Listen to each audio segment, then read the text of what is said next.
ಈಗಾಗಲೇ ಮುಂಗಾರು ಮಳೆ ಅಬ್ಬರಕ್ಕೆ ಎಲ್ಲ ಕಡೆಗಳಲ್ಲಿ ಮುಂಗಾರು ಮಳೆ ಅಬ್ಬರಿಸ್ತಾ ಇದೆ. ಅನೇಕ ಕಡೆಗಳಲ್ಲಿ ಈಗಾಗಲೇ ಪ್ರವಾಹದ ಭೀತಿ ಕೂಡ ಇರುವಂಥದ್ದು. ಪ್ರಮುಖವಾಗಿ ನಾವು ಮಂಗಳೂರಿನ ಕಡೆಗೆ ಗಮನ ಹರಿಸಿದ್ದೆ. ಮಂಗಳೂರಿನ ಅನೇಕ ಭಾಗಗಳು ಪ್ರತಿ ಮಳೆಯ ಸಂದರ್ಭದಲ್ಲಿ ಮುಳುಗಡೆ ಆಗುವಂಥದ್ದು ಸಹಜ. ಅದರಲ್ಲಿ ನೀವು ನೋಡಿರಬಹುದು, ಕಳೆದ ಹಲವಾರು ವರ್ಷಗಳಿಂದ ಸೋಷಿಯಲ್ ಮೀಡಿಯಾಗಳಲ್ಲಿ ಬಹಳ ದೊಡ್ಡ ಸದ್ದು ಮಾಡಿರ್ತಕ್ಕಂಥದ್ದು ಮಂಗಳೂರಿನ ಪಂಪ್ವೆಲ್ ಸರ್ಕಲ್. ನಾನೀಗ ಮಂಗಳೂರಿನ ಪಂಪ್ವೆಲ್ ಸರ್ಕಲ್ ನಲ್ಲಿ ಇದ್ದೀನಿ. ಈ ಒಂದು ಸರ್ಕಲ್ ಅನ್ನ ಬಹುತೇಕವಾಗಿ ಮೊದಲ ಮಳೆಗೆ ಮುಳುಗಡೆ ಆಗುವಂತ ಸರ್ಕಲ್ ಅಂತಾನೆ ಗುರುತಿಸಲಾಗಿರುವಂತದ್ದು. ಸಾಕಷ್ಟು ವಿವಾದಗಳ ಕಾರಣಕ್ಕೆ, ಸಾಕಷ್ಟು ವಿಚಾರಗಳ ಕಾರಣಕ್ಕೆ ಈ ಒಂದು ಪಂಪ್ವೆಲ್ ಸರ್ಕಲ್ ಸುದ್ದಿಯಾಗಿತ್ತು. ಹಾಗಾದ್ರೆ ಈ ಬಾರಿ ಈ ಪಂಪ್ವೆಲ್ ಸರ್ಕಲ್ ಮುಳುಗಡೆ ಆಗಬಹುದಾ ಇಲ್ವಾ ಅನ್ನುವಂಥದ್ದನ್ನ ನಾವು ನೋಡ್ತಾ ಹೋದ್ರೆ ಒಂದಷ್ಟು ಟೆಕ್ನಿಕಲ್ ರೀಸನ್ ಗಳನ್ನ ನಾನು ನಿಮ್ಗೆ ತೋರಿಸ್ತಾ ಹೋಗ್ತೀನಿ, ತಾಂತ್ರಿಕ ಕಾರಣಗಳನ್ನ. ಕಳೆದ ಬಾರಿ ಕೂಡ ನಾನು ಅದನ್ನ ಹೇಳಿದ್ದೆ. ಇಲ್ಲಿ ಒಂದು ರಾಜಕಾಲುವೆ ಹರಿದು ಬರುತ್ತೆ. ಆ ರಾಜಕಾಲುವೆಯನ್ನ ಯಾವ ರೀತಿಯಲ್ಲಿ ಅವರು ಇಲ್ಲಿ ಹೂಳೆತ್ತುವಂತ ಕೆಲಸಗಳಾಗಬೇಕು, ಆ ಯಾವ ಕೆಲಸಗಳನ್ನು ಕೂಡ ಮಂಗಳೂರು ಮಹಾನಗರ ಪಾಲಿಕೆ ಮಾಡಲಿಲ್ಲ. ಅಲ್ಲಿಂದ ಹರಿದು ಬರುವಂತಹ ನೀರೇನಿದೆ, ಒಂದು ಈ ಭಾಗಕ್ಕೆ ಹರಿದು ಬರುವಂತದ್ದು ಬಹಳ ದೊಡ್ಡ ಪ್ರಮಾಣದಲ್ಲಿ ಮಂಗಳೂರು ನಗರದಿಂದ ಬರುವಂತಹ ನೀರಾಗಿರ್ಬೋದು ಅಥವಾ ಬೇರೆ ಬೇರೆ ಭಾಗಗಳಿಂದ ಬರುವಂತಹ ನೀರಾಗಿರ್ಬೋದು, ಅದು ಈ ರೀತಿಯಾಗಿ ಬರುತ್ತೆ. ಇಲ್ಲಿ ನೀವು ನೋಡಬಹುದು, ಈ ಒಂದು ಅಂಡರ್ ಪಾಸ್ ಇದೆ, ಏನು ಅಂಡರ್ ಪಾಸ್ ಇರುವಂತದ್ದು, ಇದು ಮಂಗಳೂರು ಪಂಪ್ವೆಲ್ನ ಆ ಒಂದು ಫ್ಲೈಓವರ್ನ ಅಡಿಭಾಗದಲ್ಲಿ ಇರುವಂತದ್ದು. ಇಲ್ಲಿ ಕಳೆದ ಬಾರಿ ಕೂಡ ಏಷ್ಯಾನೆಟ್ ಸುವರ್ಣ ನ್ಯೂಸ್ ಇಲ್ಲಿ ಆಫ್ಟರ್ ಎಫೆಕ್ಟ್ಗಳ ಬಗ್ಗೆ ಸುದ್ದಿಯನ್ನ ಮಾಡಿತ್ತು. ಇಲ್ಲಿ ನೀರು ಹರಿದು ಹೋಗುತ್ತೆ, ಆದರೆ ಮಳೆ ನೀರು ಮತ್ತೆ ಎರಡು ಭಾಗಗಳಿಂದ ಮತ್ತೆ ಬಂದು ತುಂಬಿದಂತ ಸಂದರ್ಭದಲ್ಲಿ ಇದು ಹೆಚ್ಚುವರಿಯಾಗಿ ಫ್ಲೋ ಆಗುತ್ತೆ. ಅಂದ್ರೆ ಅಡಿಭಾಗದಲ್ಲಿ ಈಗಾಗಲೇ ಮಂಗಳೂರು ಪಾಲಿಕೆ 18 ಜಾಗಗಳನ್ನು ಮುಳುಗಡೆಯ ಪ್ರದೇಶಗಳು ಅಂತ ಗುರುತಿಸಿದೆ. ಅದರಲ್ಲಿ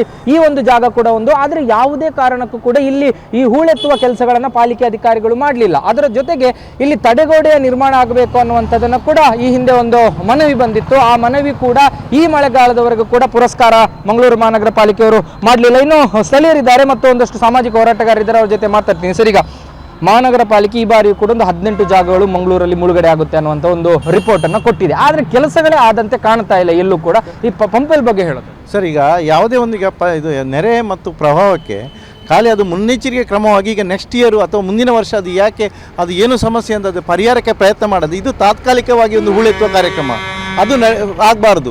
ಇಲ್ಲಿಗೆ ಅದು ಪರ್ಮನೆಂಟ್ ಆಗಿ ಅದು ಮುಂದೆ ಯಾವ ಕಾಲದಲ್ಲಿ ಎಷ್ಟು ಮಳೆ ಆದರೂ ಇಲ್ಲಿ ಪ್ರವಾಹ ಅಥವಾ ಫ್ಲಡ್ ಬರದಾಗೆ ಅದಕ್ಕೆ ಸೊಲ್ಯೂಷನ್ ಮಾಡಬೇಕು. ಇಲ್ಲಿದ್ದು ಸಮಸ್ಯೆ ಏನಂತ ಹೇಳಿದ್ರೆ, ಇಲ್ಲಿ ನೋಡಿರ್ಬೋದು, ಆ ಬ್ರಿಡ್ಜಿನ ಹೈಟ್ ಕಮ್ಮಿ ಆಗಿದೆ. ಸರ್ವಿಸ್ ಬ್ರಿಡ್ಜಿಗೆ ಒಂದು ನಿರ್ಮಾಣ ಮಾಡಿದ ಒಂದು ಬ್ರಿಡ್ಜು ಹೈಟ್ ತಗ್ಗಾದ ಕಾರಣ ಬರುವ ಈ ಜೋರು ಮಳೆಗೆ 3 ಅಥವಾ 4 ಗಂಟೆಗೆ ಬಂದ ಮಳೆಗೆ ಅದನ್ನು ತಗೊಂಡು ಹೋಗುವಂಥ ಒಂದು ಕೆಪಾಸಿಟಿ ಅದಕ್ಕಿಲ್ಲ. ಆ ಬ್ರಿಡ್ಜಿನ ಆ ಕಡೆ ಒಂದು 2 ಫೀಟ್ ಡಯಾದ ಒಂದು ವಾಟರ್ ಪೈಪ್ ಸಹ ಇದೆ, ಅದು ತಗ್ಗಲಿದೆ. ಅದು ನೀರಿನ ಒಂದು ವೇಗವನ್ನು ತಡೆಯುತ್ತದೆ ಮತ್ತು ಫ್ಲಡ್ಡಿಗೆ ಕಾರಣ ಆಗ್ತಾ ಇದೆ. ಆಮೇಲೆ ನೋಡಿ, ಆ ರಾಜಕಾಲುವೆ ಆ ಬದಿಯಲ್ಲಿಂದ ಹೂಳು ಇನ್ನೂ ತೆಗೆದಿಲ್ಲ.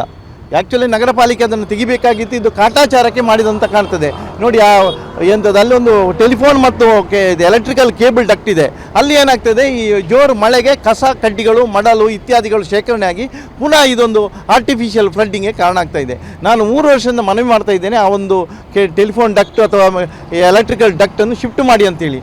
ಇದುವರೆಗೆ ಯಾವುದೇ ಕ್ರಮ ಕೈಗೊಳ್ತಾ ಇಲ್ಲ. ಈ ಅಧಿಕಾರಿಗಳು ಏನು ಕಾಟಾಚಾರಕ್ಕೆ ಒಂದು ಫ್ಲಡ್ 18 ನೀವು ಹೇಳಿದಾಗ 18 ಜಾಗಗಳನ್ನು ಐಡೆಂಟಿಫೈ ಮಾಡಿದರು. ವರ್ಷ ಆ ಜಾಗಗಳಲ್ಲಿ ಏನು ಸಮಸ್ಯೆ ಅದನ್ನು ಪರ್ಮನೆಂಟ್ ಆಗಿ ಒಂದು ಪರಿಹಾರ ಮಾಡುವಂಥ ಕ್ರಮವನ್ನು ಮಾಡ್ತಾ ಇಲ್ಲ. ಇದು ಇವರಿಗೆ ಏನು ಎವ್ರಿ ಇಯರ್ ಒಂದು ಫ್ಲಡ್ಡಿಂಗ್ ಬೇಕು ಅಂತ ಒಂದು ಕಾರ್ಯಕ್ರಮ ಅಂತ ಅನಿಸ್ತಾ ಇದೆ. ಈಗ 18 ಜಾಗಗಳನ್ನು ಗುರುತಿಸಿದ್ದಾರೆ, ಒಂದಷ್ಟು ಅದಕ್ಕೆ ತಂಡಗಳನ್ನು ಕೂಡ ರಚನೆ ಮಾಡಿದ್ದಾರೆ. ಆದರೆ ನಾವು ಇಲ್ಲಿಗೆ ಬಂದಾಗ ಕಳೆದ ವರ್ಷ ಹೇಗಿತ್ತು ಅದೇ ರೀತಿ ಪಂಪ್ವೆಲ್ ಸರ್ಕಲ್ ಇದೆ. ಕಳೆದ ಬಾರಿ ಮುಳುಗಡೆ ಆದಾಗಲೂ ಇದೇ ರೀತಿಯ ಪರಿಸ್ಥಿತಿ ಇತ್ತು. ಯಾಕೆ ಇವರು ಈ ರೀತಿಯಾಗಿ ಮಾಡ್ತಾರೆ ಸರ್? ಇಲ್ಲಿ ಏನಾಗಿದೆ, ಅಧಿಕಾರಿಗಳ ಅಕೌಂಟಬಿಲಿಟಿ ಇಲ್ಲ.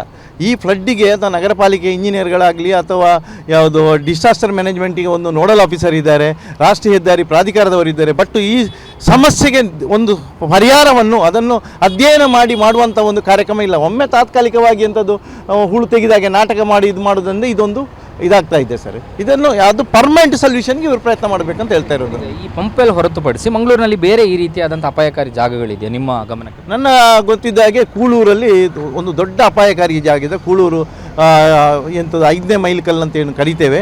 ಅಲ್ಲಿ ಏನಾಗಿದೆ, ರಾಜಕಾಲುವೆಗಳು ಮೇಲಿಂದಲೇ ಒತ್ತುವರಿ ಆಗಿದೆ. ಅದಾದ ಸುಮಾರು 10-15 ಸ್ಕ್ವೇರ್ ಕಿಲೋಮೀಟರ್ ಚದರ ಏರಿಯಾದಲ್ಲಿ ಶೇಖರಣೆ ಆಗುವಂಥ ಮಳೆ ಅಲ್ಲಿ ಬರ್ತಾ ಇದೆ. ಅಲ್ಲಿ ಏನು ರಾಜಕಾಲುವೆ ಒತ್ತುವರಿಗೆ ನಮ್ಮ ಮೂಡ ಇರ್ಬೋದು, ನಗರ ಪಾಲಿಕೆ ಅಧಿಕಾರಿಗಳಿರ್ಬೋದು, ಸರ್ವೇಯರ್ ಇರ್ಬೋದು, ಇಂಡೈರೆಕ್ಟಾಗಿ ಪ್ರೋತ್ಸಾಹ ಕೊಟ್ಟು ರಾಜಕಾಲುವೆಯನ್ನು ಕಿರಿದುಗೊಳಿಸಿದ್ದಾರೆ. ಇದರಿಂದಾಗಿ ಅಲ್ಲಿ ಫ್ಲಡ್ ಬರ್ತಾ ಇದೆ. ಅಲ್ಲಿಯ ಸ್ಥಳೀಯರಾದ ಒಬ್ಬರು ಉಡುಪರ್ ಅಂತ ಹೇಳೋದು ಈ ಬಗ್ಗೆ ಒಂದು ಕೆಲವಾರು ವರ್ಷದಿಂದ ಹೋರಾಟ ಮಾಡ್ತಾ ಇದ್ದಾರೆ. ಬಟ್ ಅವರಿಗೆ ರಾಜಕೀಯ ಬೆಂಬಲಗಳಾಗಲಿ ಒಂದು ಸರಿಯಾದ ಬೆಂಬಲ ಸಿಗ್ತಾ ಇಲ್ಲ. ಸೊ ಕೂಳೂರು 5th ಮೈಲು ಮತ್ತು ಕೊಟ್ಟಾರ ಚೌಕಿ ಇದು ಈ ಪಂಪೆಲ್ ಬಿಟ್ಟರೆ ಅತ್ಯಂತ ಹೆಚ್ಚು ಮುಳುಗಡೆ ಆಗುವಂಥ ಒಂದು ಅಪಾಯಕಾರಿ ಜಾಗ. ಇನ್ನೂ ಇದರ ಬಗ್ಗೆ ಒಂದು ಕ್ರಮ ಕೈಗೊಳ್ಳಿಲ್ಲ. ಎಸ್, ಇದಿಷ್ಟು ಇಲ್ಲಿನ ಸಾಮಾಜಿಕ ಹೋರಾಟಗಾರರು ಮತ್ತು ಸ್ಥಳೀಯರ ಮಾತು. ಒಟ್ಟಾರೆಯಾಗಿ ಏನಂದ್ರೆ ಈ ಬಾರಿಯೂ ಕೂಡ ಮತ್ತೆ ಪಂಪ್ವೆಲ್ ಮುಳುಗಡೆ ಆಗೋದ್ರಲ್ಲಿ ಯಾವುದೇ ಅನುಮಾನಗಳಿಲ್ಲ. ಯಾಕಂದ್ರೆ ಭಾರಿ ಪ್ರಮಾಣದಲ್ಲಿ ಮಳೆ ಆದರೆ ಇಲ್ಲಿನ ಯಾವುದೇ ಸಮಸ್ಯೆಗಳನ್ನ ಈವರೆಗೆ ಅಧಿಕಾರಿಗಳು ಸರಿಪಡಿಸುವಂಥದ್ದು ಮತ್ತು ಸ್ಥಳೀಯ ಆಡಳಿತ ಇದಕ್ಕೆ ಗಮನ ಹರಿಸುವಂಥ ಕೆಲಸಗಳನ್ನು ಮಾಡಲಿಲ್ಲ. ಕ್ಯಾಮ್ರಾ ಪರ್ಸನ್ ಅಶೋಕ್ ಜೊತೆ ಭರತ್ರಾಜ್, ಏಷ್ಯಾನೆಟ್ ಸುವರ್ಣ ನ್ಯೂಸ್, ಮಂಗಳೂರು.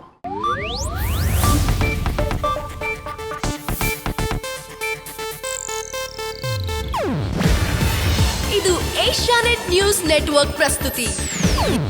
ನೀವು ನೋಡ್ತಿದ್ದೀರಾ ಏಷ್ಯಾನೆಟ್ ಸುವರ್ಣ ನ್ಯೂಸ್.